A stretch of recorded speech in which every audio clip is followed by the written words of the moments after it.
Rondo, you trash. Back up, nigga. Rondo, you trash. Back up, nigga. Oh, Ingram, what's up? Talk that fuck out the way, bitch. Oh, and one motherfucker. Wave it off. Nigga travel like a motherfucker. Reward that man. I got that. Reward that man. Cry like a bitch. Oh, I'm telling, rap. I wanted to punch him in the mouth. That ain't me. Fuck out the way. Oh, rap, get him. I got him, James. Tactical fast. Shut up, old man, before I knock the ditches out your mouth. Nah, fuck you up. What's happening? Ingram, chill. That ass beat, Hey, chill. watch my James, nigga. Damn, you smell good. What's that? That Axe body spray?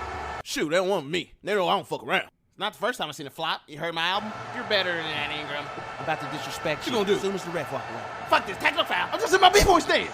Bitch, I know you didn't really do that. Oh, motherfucker, spit on me. Oh, damn, motherfucker. Oh, get some of that shit. Oh, shit, who do you? Oh, damn. Why you just this nigga punch me like that? You see that nigga reach, cuz? I ain't fucking with him. Chris, chill. It's me. It's Brian. It's Brian. They spit on me. I'm gonna talk to him. Yo, I'm trying to punch Yo, it's somebody. Carmelo. Chill, man. I don't give a fuck who you is. Bro, I'm just trying to tell you, relax, okay? Fuck out of here, Cheerios. What'd you say? Big baller brand church. Cheerios, bitch. Oh, yeah? That's how you feel? Cheerios, motherfucker, was head. Oh, fuck yeah. Don't play with Lala like that,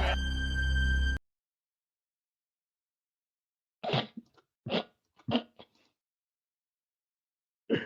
Let's do this damn thing.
Ladies and gentlemen, happy Tuesday to one and all. Hope you guys are feeling good. I'm just feeling like me today.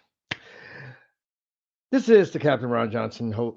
I have not heard any confirmation yet. I believe my broadcast colleague Reese Borges is currently on assignment at this moment. But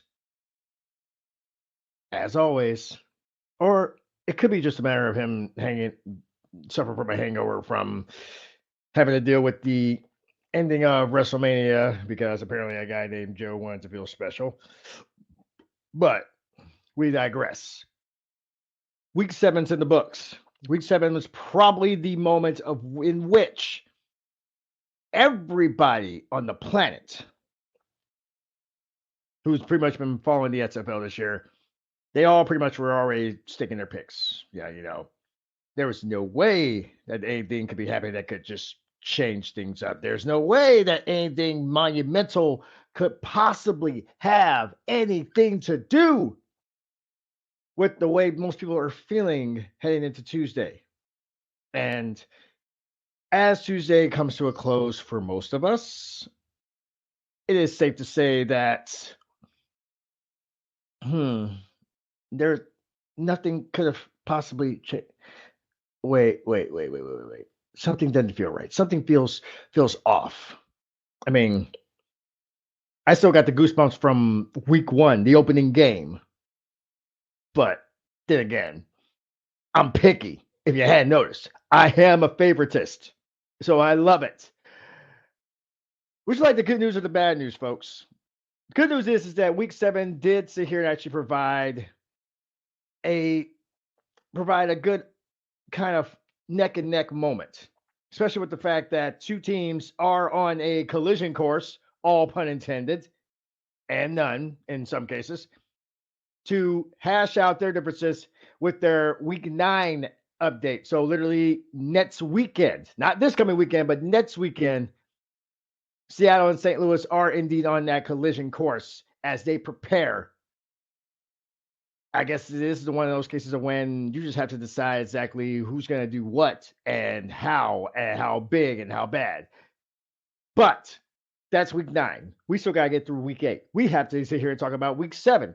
Week 7 started out insane as Friday night was not only the Hall of Fame ceremony, the WWE Hall of Fame ceremony, and big congrats goes out to somebody I've actually grown up watching, literally Rey Mysterio for actually being there to the Hall of Fame, and also the Great Muta, who I also grew up watching. Big congrats to them, and also above all else, I could not pass up the possibility of sitting here smiling, having nice warm tingles in the cockles of my hearts for Stacy Keibler. The legs are finally where they belong in the Hall of Fame, because bottom line is she's good at what she does. But Friday also saw the Seattle Sea Dragons travel to Texas to take on the Arlington Renegades, and the hottest team, despite all the hoopla, is not the DC Defenders, but it is the Seattle Sea Dragons. After falling 0-2 to start their season, the Seattle Sea Dragons have won 5 straight. They're currently sitting 5-2, and over the weekend, they pretty much were the second place team in that XFL North Division, which is pretty much one of the most high octane ones. They have that 5th win with a 24-15 win over the Arlington Renegades, who have started off hot, but now all of a sudden find themselves slumping and falling from grace in every sense of the word. Passing wise for Seattle, Ben DiNucci went 21 of 32 for 266 yards, a touchdown, and an interception, but he was sacked twice. But somehow, someway, Ben DiNucci, despite the 2 sacks, despite the fact that he threw for 266 yards, despite the fact that he threw a touchdown and a pick, he still was the leading rusher on the Sea Dragons, as he had 9 carries for 52 yards.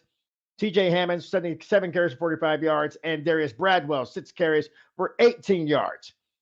Receiving wise, still did not have a receiver from Seattle actually do what they do best, which is basically get one over 100 yards. But we did have a Flash Gordon sighting. That is indeed accurate. Josh Gordon, 3 catches, 43 yards, and a lone touchdown on the receiving core side of things. Darius Bradwell, that lone touchdown from the ground game.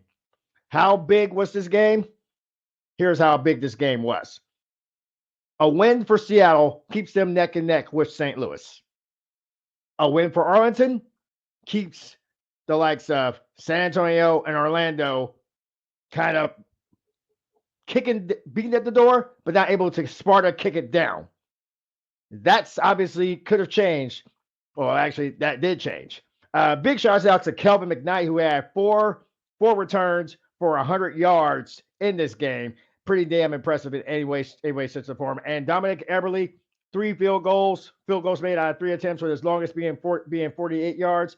On the Renegades side of the ball, well, when it rains, it pours in some cases. But Drew Plitt, he was actually pretty impressive. 213 yards without a touchdown, but they had that interception and was only sacked once. Kevin Anderson came in through 1 pass for 5 yards, and then he was out just as quickly. Davion Smith, 12 carries for 61 yards and a pair of touchdowns for him as well. No one, and I really think I've seen this in a while, no one from the Renegades receiving core marked up a touchdown on their side of things, which is downright insanely unbelievable. But as it is said, defense wins championships, and the biggest problem that they pretty much have had, the biggest problem this entire duration, it does seem like Arlington is going the opposite direction while Seattle is going the right direction, and that's what's most likely keeping them in the thick of it. Now, that was Friday. we move to Saturday, which was very important, not just for the Vipers, but also for the Brahmas, because a win for them possibly could have actually propelled them into the number 2 spot after that nice, since they currently own the tiebreaker with Arlington. But still, Vegas had something to prove. They had something to fight for, and apparently they are not out of it, but they got a long road ahead of them. It's already, I mean, it's perfectly fine for a team to go 5-5 and still possibly make the playoffs. I mean, we see it in the NFL all the damn time, but you're going to need a lot of help. The Brahmas helped themselves with a 26-12 win over those very Brahmas on Saturday. The battle between Hines Ward and Rod Woodson, apparently, well, the defense sat here and actually got it done. Big congrats, at least for Kurt Benkert, who actually again playing in his second XFL game after the crazy off the wall story involving his return to the XFL, or at least his joining to the XFL. 22 of 31, 179 yards with a touchdown and an interception. Big congrats goes out to him. Jawan Pass, 2 of 6 for 32 yards. Again, the ground game for the Brahmas, non-existent in this game. Jacquez Patrick, 12 carries, 20 yards. That's it. You can't win championships if you can't learn to run to run the damn ball. That's the one thing that DC has made crystal clear. This is not just a passing league. This is a pass-run league. You got to have pretty much a hybrid of the two. DC has managed to get that done, has managed to master that thought to a point. But I'm going to get to them momentarily. Landon Akers, shining bright like a diamond in every sense of the word. 6 catches for 75 yards for him. The only touchdown from the receiving core on this one was Fred Brown, 2 catches for 22 yards. The unfortunate thing is that there were indeed 2 lost fumbles, which possibly sat here and made it to the point of where, indeed, beyond a shadow of a doubt, that killed a lot of things when it came down to it. And the sad reality of it is that even with everything that did happen, everything that was going to happen, everything else, it was just kind of like, you pretty much not going to win any championships if basically you're going to have it to this point. And the fact is that there has to be some common denominator when it comes to all this. And the fact is that there is nothing bigger or better than what we are seeing here. And the Vipers able to sit here and actually get that big win, which is necessary. 26-12, again, the final. And that one, Brahmas fall to 2-5. Vipers are at 2-5. So Vipers have actually won 2 games this year. So you can't get mad at them for it. Which brings us to Saturday night. Probably one of the most talked about games. DC, I feel like, went into this game laughing, thinking that this was going to be an easy pick, as they were going to be able to sit here and pick up where they left off from a few weeks ago when they practically sat here and owned and bitchified the Orlando Guardians. Yes, big shouts out to you, F-Bomb, for that one. But for some reason, something happened on Saturday. Apparently, DC made the one mistake that Houston, I believe, made against his exact same Orlando team, and that was, how to put it nicely, they fucked around and they found out. That's the best way to describe it. And we're not even going to go into the fact of how this game eclipsed every thought I had last week. And Reese, if you are listening, yes, you were right. Reese was right. The hardest thing for me is being able to sit here and actually show that openly say that somebody is right. I have a partner who definitely knows that beyond a shadow of a doubt. So they know for a fact that basically me saying that they're right, it's almost like eating crow. And I'm honestly surprised I don't have a big giant plate of fried crow in front of me. Because that was my original thought, but I guess I'll save that one for another time. However, we can now officially say that the Orlando Guardians are the 1-6-1. A 37-36 winner over those DC Defenders. And you want to talk about a team that basically was just laying the smackdown some candy asses. Orlando went tooth and nail with arguably the best team in the XFL, at least on paper. I literally called out DC for the fact that they had not had a single, they don't have a passing quarterback. And yes, I did call out my hometown brethren, Jordan Tiamu. I did call him out for this one. Completely justified, but still greatness nonetheless. Jordan Tiamu, 21 of 29, 285 yards, 3 touchdowns. He was only sacked once. This is the biggest thing about these mobile quarterbacks that apparently defense is starting to catch on to. They're getting exactly what they feel like they deserve. De'Aaron King, De'Aaron King, same scenario. 1 of 1, 12 yards, 1 passing touchdown. I want you to keep that in mind. De'Aaron King passed for a touchdown. Jordan Tiamu passed for 3 touchdowns. Neither one of them ran a touchdown, but that did stop them from running. Obviously, Abram Smith was doing what Abram Smith does best. 18 carries for 127 yards. Right now, he looks like the only one out of the entire league that has rushed for 100 yards almost every single week. But despite those 127 yards, and I will even tell you exactly what happened. Naturally, wait. There's a reason why this is dubbed the Aftermath Lucky number 7. Because Lucky Jackson was doing exactly what Lucky Jackson does best. Shine when the lights are on bright and the crowd is as loud as possible. And that crowd in Orlando, hellified. They didn't have a chance to sit here and get quiet or sleep. You heard them all. You heard every "you suck" chant. You heard every bullshit chant. You heard every single chant you could think of in this game. Receiving wise, Chris Blair was the star of the evening. 5 catches for 139 yards and a touchdown. Lucky Jackson, 4 catches, 60 yards, 2 touchdowns for him. Briley Moore McKinney, who I don't believe pretty much neither Reese nor I have actually sat here and talked about, but we should start talking about. 5 catches, 29 yards, and a touchdown on his side. Abram Smith did have a fumble in this game. It was indeed a lost fumble. However, the biggest thing about DC is that they like defense as much as they like offense. The reason being, I'd like to be able to sit here and say it's this, that, or the other, but the fact is that this team loves to basically play the pass. 0 interceptions from DC or to DC in this game by Orlando, which basically means there was no picks thrown by this Orlando squad.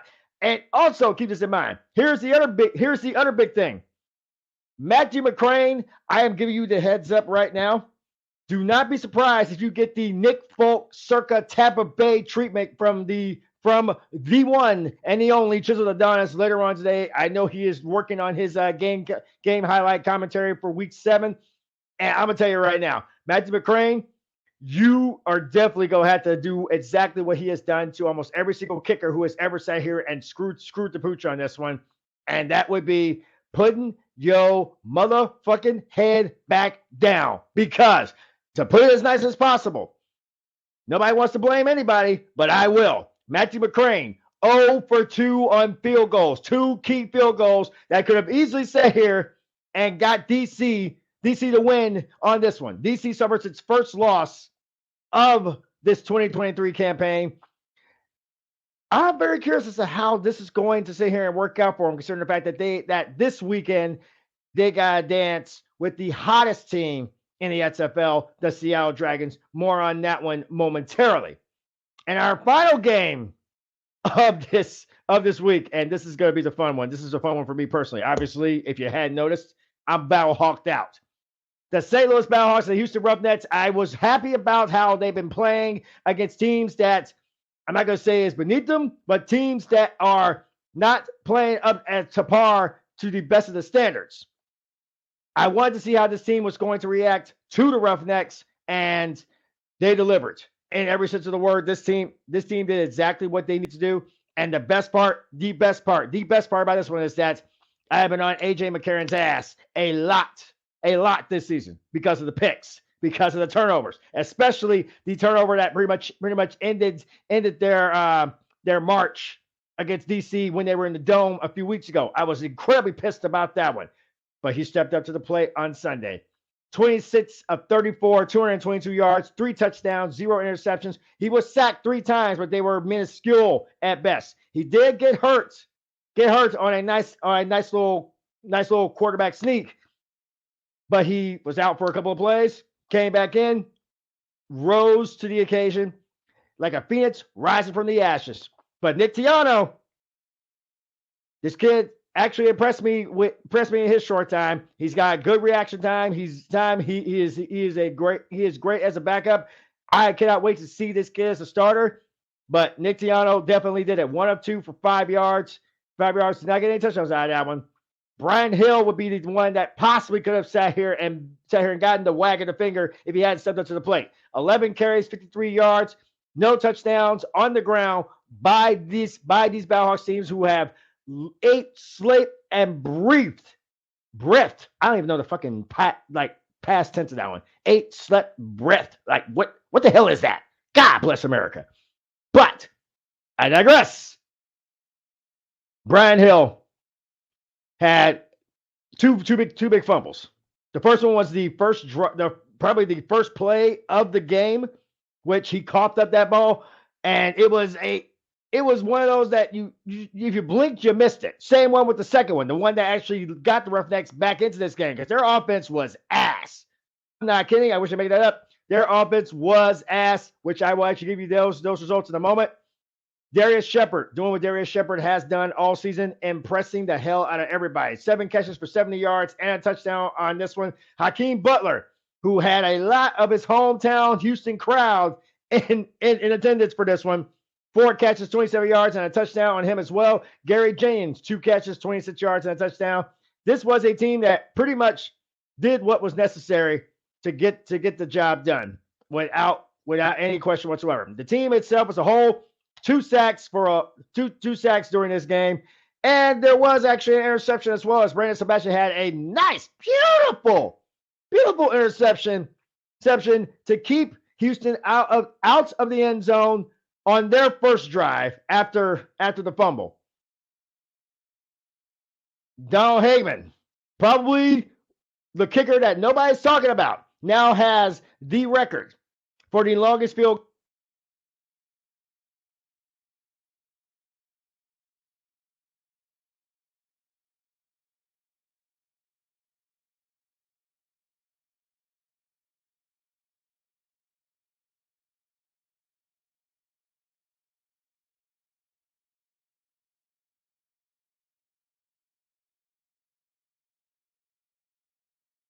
How to put this nicely?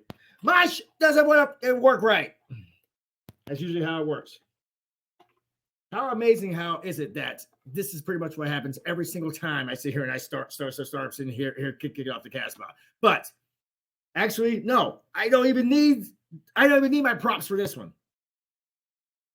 Now, hopefully the sound is still going, and if the sound is still going, we go keep going. So that being said, folks, St. Louis has now put itself back into the driver's seat of its own destiny, as they are at 5-2 and are pretty much home for the remainder of the season. Rednecks dropping to 4-3, no longer as much of a stranglehold on the XFL South, and we're going to bring that up right now. So, to put this as bluntly as we can, out of the XFL North, the DC Defenders are at 6-1. The Battlehawks are at 5-2. The Sea Dragons as well, tied up at 5-2, still the hottest team in the XFL up to this point. And the Vegas Vipers are at 2-5. Slowly but surely clawing their way back up to the top of the food chain, but still nonetheless not going to sit here and be too jacked up on this whole situation. Not out of the woods yet, but going to need a lot of help if they basically want to have a shot at that number 2 spot. Or even number 1 spot, now that we know that DC is human. Coming out of the XFL South, the Houston Roughnecks are at 4-3. They have lost their last 3 games of this campaign, which is rather interesting considering this was the highest team in 2020. Now they took that winning streak into the 2023 season and did not end well for them. However, not out of the woods yet. Still, they got some help. Arlington, who did lose to Seattle over the weekend are at 3-4. The Brahmas, who also lost to the Vipers, are at 2-5. And we can actually officially say this, and I never thought we'd be able to say it. I feel like I need to just break out the champagne. I think I've been saving for a good hot minute. The Guardians are now 1-6. So, is it safe to say that Chisel Adonis should just what's the word I'm looking for? Right. Chisel Adonis should just go ahead and just give credit where credit's due. Give the devil his due, because that's exactly what it felt like. And that's the nicest way I can honestly put it. There's no nice way to put it. There's no wrong way to put it. This is just flat fact. He pretty much picked DC to win the whole damn thing, and he honestly felt like the Guardians would not win a game at all this season. However, they are indeed winning every single game possible, or at least they're trying to. This is a good start. 1-6. We no longer have any winless teams in this thing. So again, Rockin' Reese was dead on with his assessment last week of this being a trap game for DC. That being said, how do I put this nicely? No, let's just go ahead and keep going. So we are now into week 8. We are at week 8, and week 8 should be fun, should be interesting, should be enjoyable.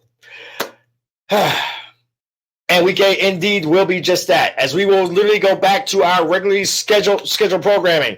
Saturday, pair of games this Saturday, as the St. Louis Battlehawks will, as I said, the rest of their games will be at home, and hoping that the DC Defenders possibly sit here and lose themselves another one this weekend. The St. Louis Battlehawks will battle the Vegas Vipers to possibly put a little more pressure on both DC and Seattle. The reason being is that a win for St. Louis going into this weekend, or at least starting out the weekend, puts the pressure on DC and Seattle. I will get to that one at the end of this one. Also, we'll have the Arlington Renegades taking on the certainly no longer winless Orlando Guardians. And the Guardians are looking at a race to get that second win of the year. They're hoping to get Arlington Renegades to take out their Metro cards and get on board the L train.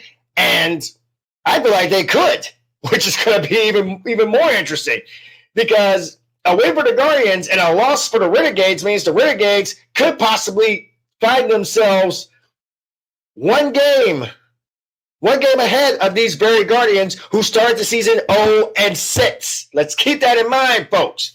This team started 0-6, and they still have an outside shot at the playoffs. And mainly because of the fact that the Guardians seem to be falling from grace, it seems like it could be one of those things of where, some people might want to start believing in that.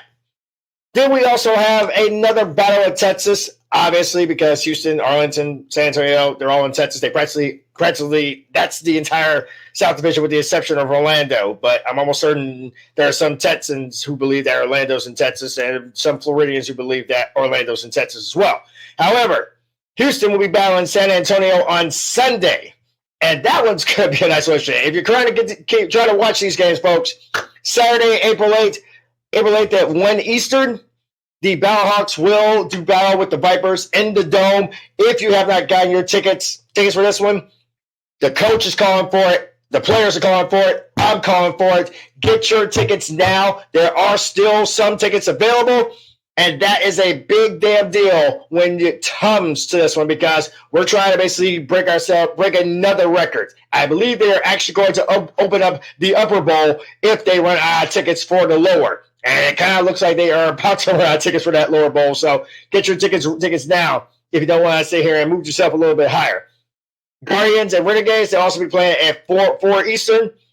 And I believe these two games will also be on these two games will be on ESPN and ESPN Plus. If you have the SiriusXM app, they also will be on ESPN Extra, both games. And the same thing for the Sunday games as well. Sunday we'll have a little bit interesting, because now we're going to be going into what one would call uncharted waters. because Houston and San Antonio will be battling, but it will not be on ESPN. It will actually be on ABC. You know, ABC and ESPN, they kind of have a little handshake, give the props things. So they have that. But on ABC on Sunday at 3 Eastern, it will be the Houston Roughnecks and the San Antonio Brahmas. Will Houston's fall from grace continue, or will the Brahmas fall just a little short? And let's keep this in mind. We may be looking at another McDonald sighting in this game in regards to Cole McDonald, who did not fare very well against the Bellhawks. Throwing the ball, running, he could go either way with that one. So it could go either way for that as well. The Brahmas still trying to get a swing at things, especially with a new quarterback who is literally just 2 weeks old. But hopefully they pick up a big win, because I know that the Brahmas faithful, Brahmas Nation, I know for a fact that they want to be able to actually take a shot at hosting the XFL championship game, which will be in their backyard this year. And on Sunday night, the biggest one of all, at 7 Eastern, a game that basically has playoff implications written all over it. You have the DC Defenders, who just suffered their first loss of the year at 6-1, taking on the red hot. It's a word that my wife uses when describing something that is basically the shit, that is badass.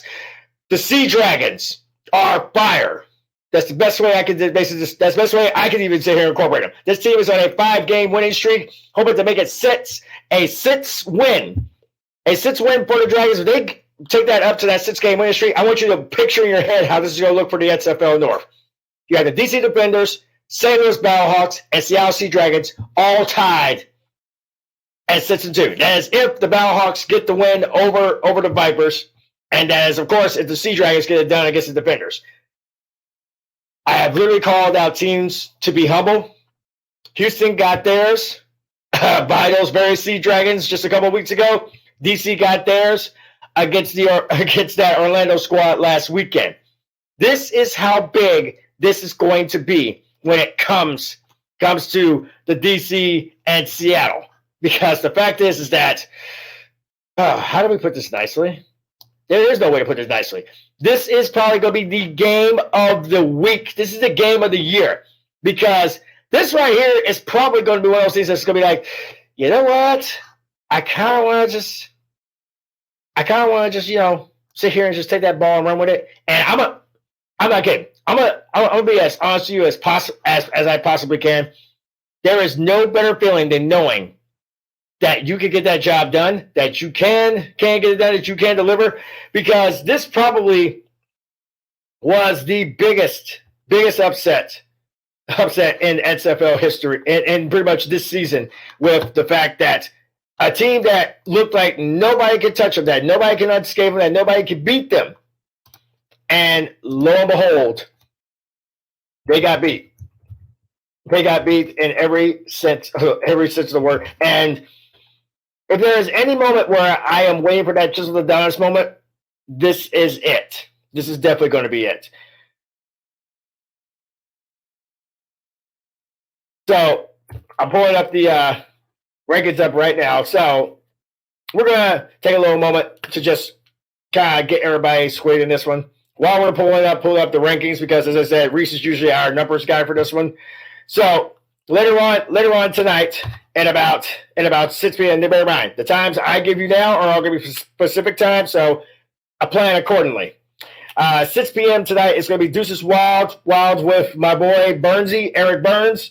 He will actually be sitting here going up there. We know he's always in for a good laugh, always in for some good smiles, trying to insert as much positivity as possible. He'll be going on at 6 o'clock tonight. Joe Quills will also be going with Philly Guy Speaks for April the 4th. So I'm definitely going to look forward to seeing that show, because I don't think I've actually seen one yet, but I'm definitely looking forward to that one. Maybe it's just the fact that I'm just in a crazy off-the-wall mood. Maybe I'm just pissed off. Maybe I'm just disgruntled. Maybe I'm just trying to hold my depression to the back burner to try to get myself good. Also, tomorrow morning, no less, at 8 a.m., it'll be Burnsy back with Daily Hustle. And at 9:15, Pouring Perspective with the Duncan Dad. He will be doing what he does best. Whew. And tomorrow night, Tomorrow night's going to be a good one because I look forward to it because last week was so much fun. I'm hoping to get invited back again. The Bleacher Brothers show with your boys, AJ, Nick the Flick, Duncan Dad. I believe Luke should be back for this one. So it should be at least some fun. I will at least try to drop through to say what's up to the crew because, well, it's the crew. Can't get any better than that. We'll also have Now You're Cooking on April the 6th at 5 p.m. Pacific. West Coast Swing with Big Ben and K-Win as we get ourselves primed up and ready to go for the Stanley Cup and NBA playoffs, plus the arrival of the USFL, which should be actually kicking up into high gear in just a few weeks. Philly Guy Speaks again on April the 6th at 6:15. These are PM, just so you know. Three big derby preps with Joe Contreras will actually be going on Friday. And I got to tell you, Saturday. I got to tell you, if you're basically a betting individual, take a look at those derby preps because those things will get you going. And, of course, we will have Steven Luker kicking it into high gear on Monday with Retro Ads Mondays and the fight game on April the 11th, and I'm almost certain those guys will have a lot to talk about when it comes to the fight game because of the fact of this new merger between UFC and WWE. So I know they'll have some talks about that one, and that's pretty much the best way I can put it. Joe Quills will be back again with another Philly Guy Speaks on the 11th, and of course your boys. Hopefully I'll be rejoined by Rocket Reese. Reese, we'll be back at our regular time of 2:30 Pacific. And, yeah, it's going to be a lot of fun. 5:30 Eastern time for all those who basically are trying to catch up with us. We'll be back on 4/11. I believe we might also be looking at a possible a little bit of shenanigans. I'll just leave it at that. I'll let Rocket Reese sit here and bring that up on when he basically does up Rock and Jocks later on this week. Now, we get to the one last portion of today's broadcast, which is the list. Now, the unfortunate thing for me is that I don't have Reese's list here at this time. I'd love to be able to have it, but as I said, the kid's on assignment. He's always working. It's what he does. So, big shout out to Rocket Reese. Hope everything's going good for you. But as we're preparing for this nice little list, I did basically go with the XFL News Hub, which is at xflnewshub.com. If you have not seen it, you need to check that one out as well. And while you're pretty much out there, go ahead and check out bleacherbrothers.com as well, because the network is back and we just basically run it. Basically running these. We're kicking ass and taking names because we are indeed, once again, for the fans, by the fans, and we are the shit. That being said, we have we can't really call it the list of collision because we don't have the one guy who we need for that one, which is Rocket Reese. So for this one, for lucky number 7, we're just gonna call it the list. So one that was actually added to my edited was, of course, Dean Blondino. Yes, I know exactly who his name is, and unfortunately, it's the one time where I can actually be like The Rock and say, it doesn't matter what his name is. Because the fact is that on what we saw Saturday and what we saw Sunday, the man was trying so damn hard to try to sit here and keep DC undefeated, and it failed. And then we go into Sunday, in which he basically spent every waking moment he could trying to give both St. Louis and Houston the shaft. That did not work out very well. I'm starting to now realize how this guy does not have his job, and does not have a job in the NFL anymore. Just a thought on that. All I was saying on this was that Dean Blandino, you need to do better, because the fact is that you kind of been sucking. In every sense of the word, you've been sucking. You want to sit here and say that you haven't? Lie test determines that was a lie, my friend.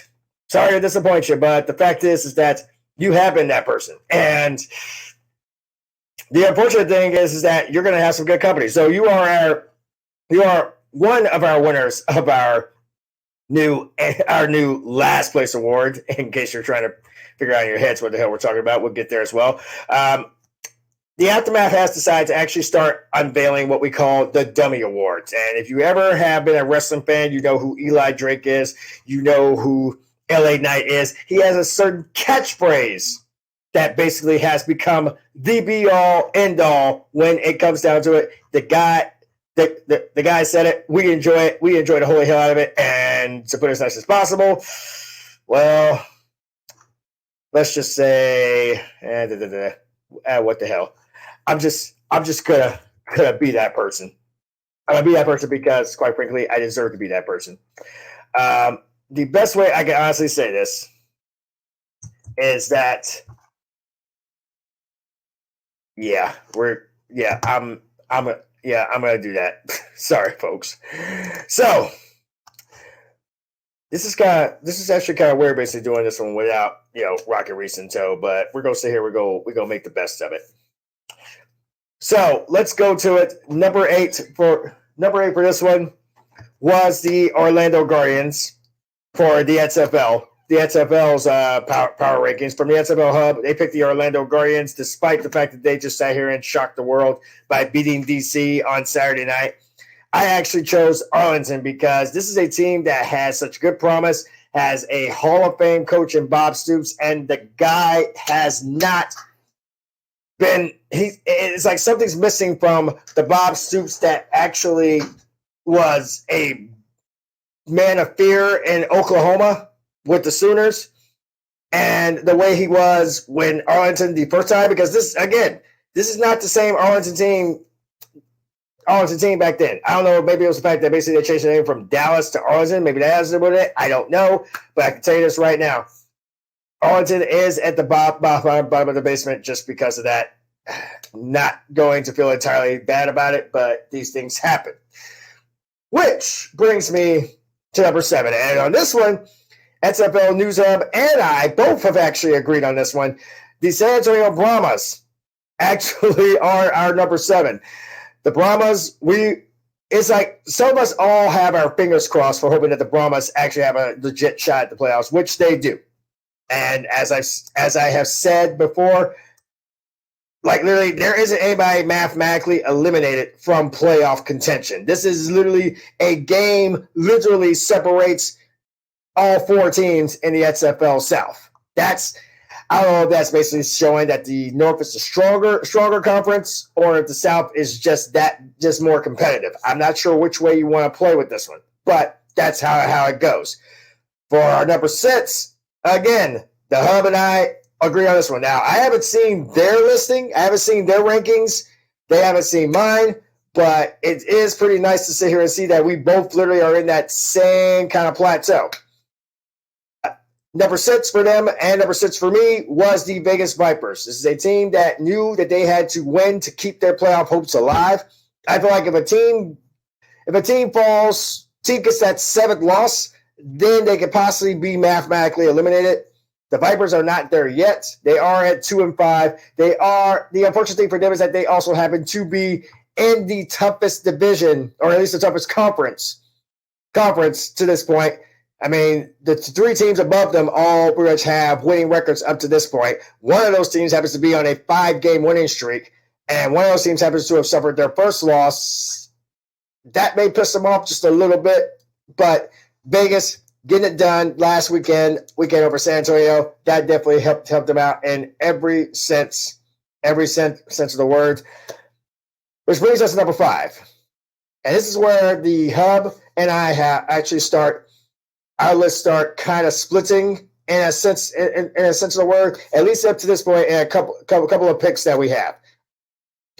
Number 5, they chose the Arlington Renegades, and number 5, I chose the DC Defenders. The one thing I said about DC, and I remember that because I'm always reminded of it, is that I don't care how good they do, they will not get number 1 in my list in any way, shape, or form. Not going to happen. I cannot feel bad for them. I don't, like, honestly, maybe it's just me. I kind of hate DC in the fact that they are the way they are. But the fact is that they needed that loss last weekend. They needed that loss to basically sit here and show that, yes, these guys are human. and the injuries did not help them out well, but it didn't stop them either. Kicking game was the biggest problem with the DC defenders. That's why they got that first loss over the weekend.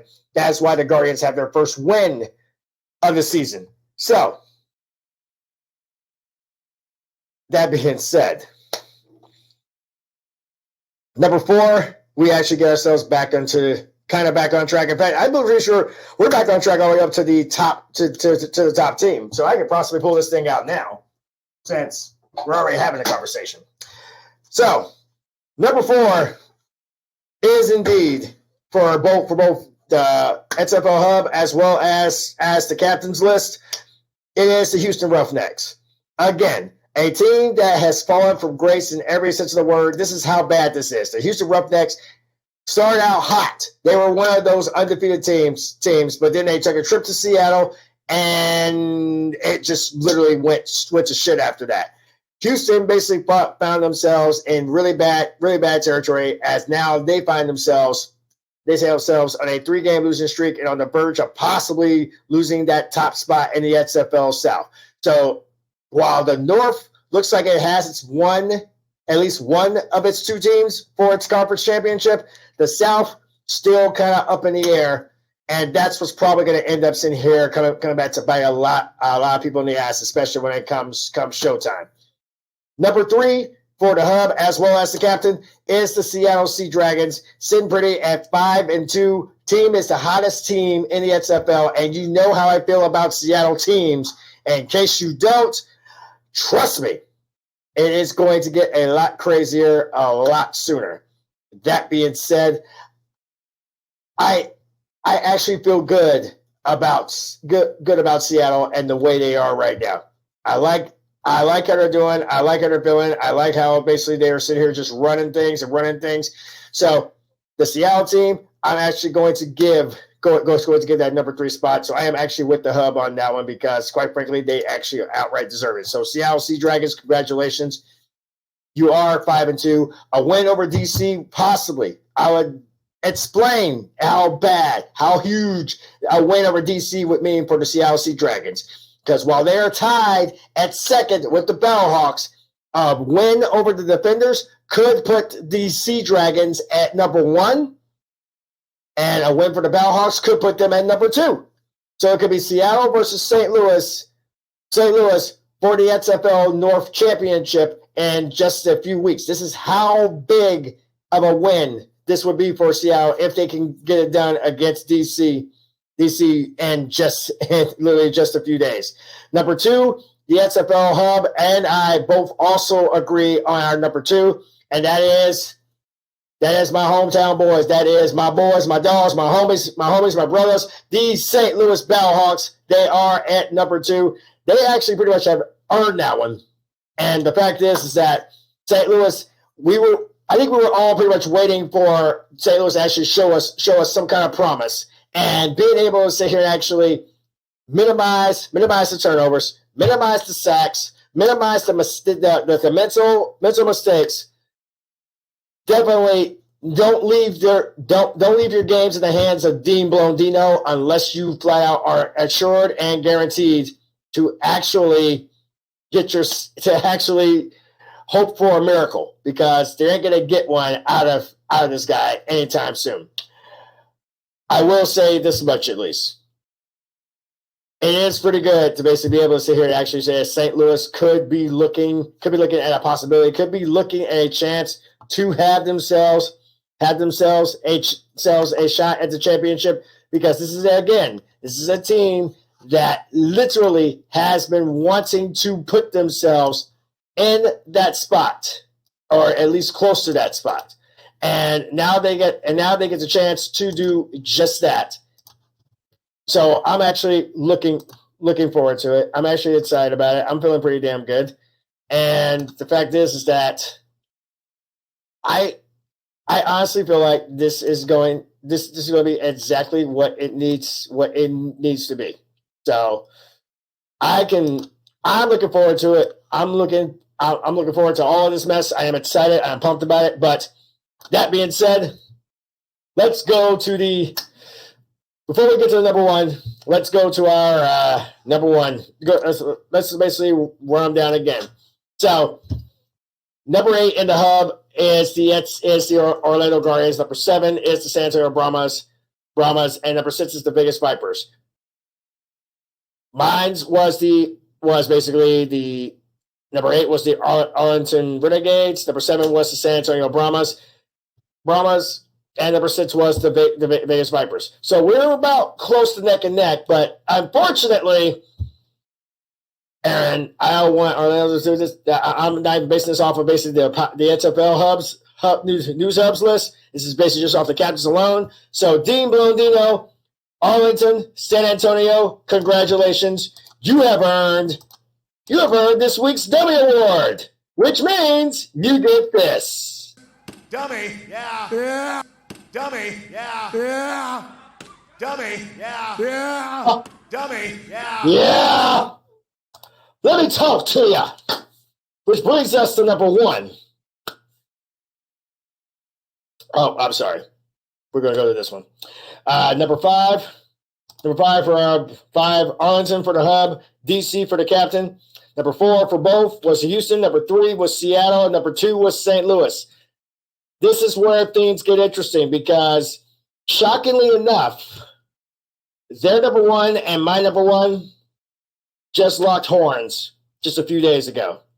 And last week, I made a solemn promise that, and they're basing theirs off of rankings, I'm going to guess. They're basing theirs off of rankings, off of records. I base mine off of the records, the passion, the heart. If they show passion, they show hearts, they show that they want it that bad, that's what I base mine off of. And that's probably the biggest reason of why our number 1s differ. So the XFL Power Hub, the XFL News Hub went with the DC Defenders as its number 1, despite the loss. Actually went with the team that gave them that loss. So this week's champion, this week's top dog, and for basically the captain, is the Orlando Guardians. 1-6, but that one win, that first win, it always means something bigger. If you don't believe me, just ask San Antonio, just ask Vegas, just ask St. Louis. Hell, ask any of these teams. Ask Seattle, because that one win led Seattle, started Seattle on this nice little 5-game winning streak that they're on. They're going to put on the line this weekend against DC in their own backyard. If you want to talk about something that's going to be interesting, I want you to keep this in mind. This is how big this is for both teams. At this very point, DC is 6-1, the Battlehawks are 5-2, and the Dragons are 5-2. If Seattle beats DC this Saturday, that will literally put DC either at 2nd or 3rd and move Seattle to the top spot. If St. Louis wins this weekend, and I could have actually gotten, the timing wrong right now and the scheduling wrong, but it will be showing up on this one. I will tell you this much. This is going to be huge beyond any and all recognition because of the fact Seattle can win this thing. Seattle can get this job done. And I think a lot of people need to start paying attention to the Seattle football team. Seattle is 5-2 and on a 5-game winning streak, and this is a team that is just as good at home as they are on the road. The only loss they've had at home was to those very Battlehawks in week 2. Since then, Seattle doesn't even know how to spell lose, loss, don't have tickets to the L train. They have not had it. DC, they now know what it feels like to be on that L train. They're not going to be at home. They're not going to have that home field advantage they usually have. They are going on the road. They are going from the East Coast to the West Coast, which is ironic because that's exactly what happened with Houston. They beat Orlando in the East Coast, then traveled to the West Coast and got stunned, stone cold stun style, by the Seattle Sea Dragons. Are the Dragons poised for that win number 6? Or is DC basically looking to try to basically pick up where they left off? Because the thing is that DC needs this win to stay atop the division. A win for Seattle puts them at the top of the division. That's how big this game is. And while there are a lot of people that are kind of going, well, we could do this, or we could do this, or we could do this, or we could do this, guess what? This is what it's going to come down to. This weekend is a lot bigger than most people will actually give it credit for. Houston, Arlington, San Antonio, Orlando. None of these teams are eliminated from playoff contention yet. Yet is the key word. But Houston is bleeding. Houston's on life support right now because they are sitting at 4-3 after losing 3 straight. The Renegades have lost 2 straight. The Brahmas have also lost. The only team that won this week was my number one, the Orlando Guardians, and it was the biggest win they have had. Now, if they can basically keep this momentum going, which I think in all fairness, I think everybody's hoping they actually keep this momentum going. It should be fun. It should be a fun ending. Week 7 is in the books. It's time to get ready for those crazy 8s. It's time to get ready for those aces and 8s moments, folks, because this is what it's going to come down to. We're going to have ourselves a party, and that party is going to be epic. And ironically enough, week 8 starts up Saturday, April the 8th. Vegas, St. Louis, Arlington, Orlando. Sunday, Houston, San Antonio. Sunday night, the game of the week, possibly the game of the season, DC, Seattle. They always say it can only be one in Highlander terms. The question is, will DC head home with a W? Or will Seattle be sending them home with their punch tickets back onto the L train? A win puts Seattle in the driver's seat of the conference championship game, which could be held in Seattle if they keep some momentum going. But keep in mind, Seattle has got a pretty nasty road ahead of them. Even after they get done with DC, they got to travel to the Gateway City and play in the Dome and play in that environment, which is just as volatile as, of course, the 12th man. Either way, folks, it should be a lot of fun. It should be a lot of good times. And I got to tell you, I'm strangely looking forward to each and every ounce of it. And I'm going to be honest, this is going to be great.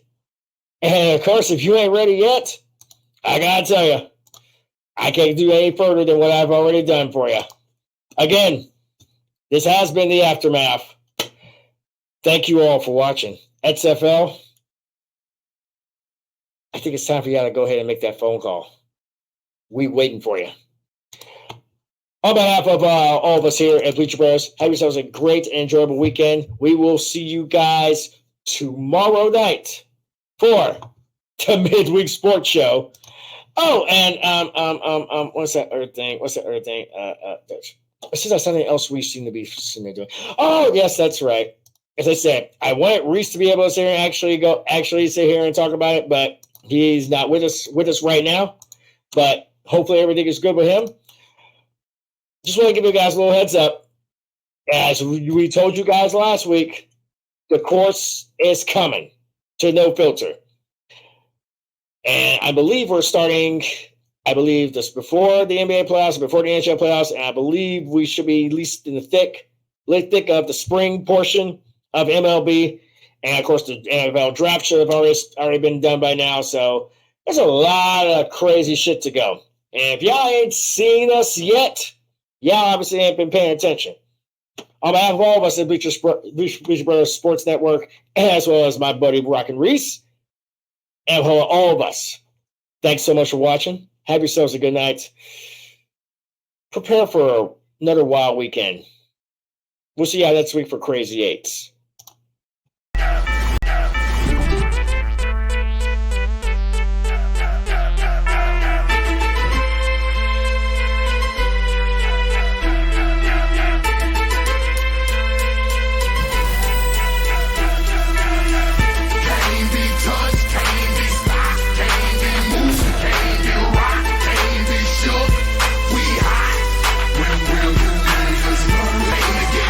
Ain't to bring life,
fame and all the pussy that come with it. So full of focus, I'm insisting on keeping it going. The franchise, I exist in a league of my own. Expect attention, I'm familiar with being ignored. The true fact, they locking and closing the door. Rick Roll.